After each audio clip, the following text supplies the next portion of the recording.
City কর্পোরেশনে যে প্রশাসক নিয়োগ দিছে সেখানে সব বিএনপির লোক। তো সরকার গঠন করেছে বিএনপি, সেখানে কি জামাতের লোক থাকবে?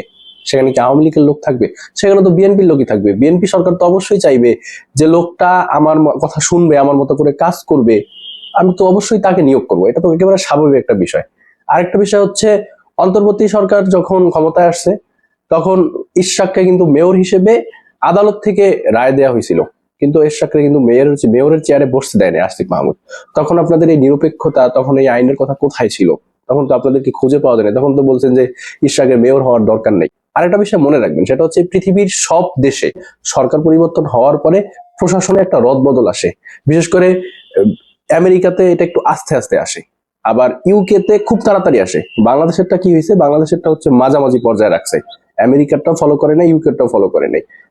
বাংলাদেশের নিয়মে আস্তে আস্তে করে সেখান থেকে কিছু লোক সরায় হচ্ছে যাদেরকে দিয়ে নিজেদের মতো কাজ করাইতে পারবে, সরকারের কথা শুনবে, এরকম লোক ওইখানে নিয়োগ দেওয়া হচ্ছে, এবং এটাই সরকারের নিয়ম।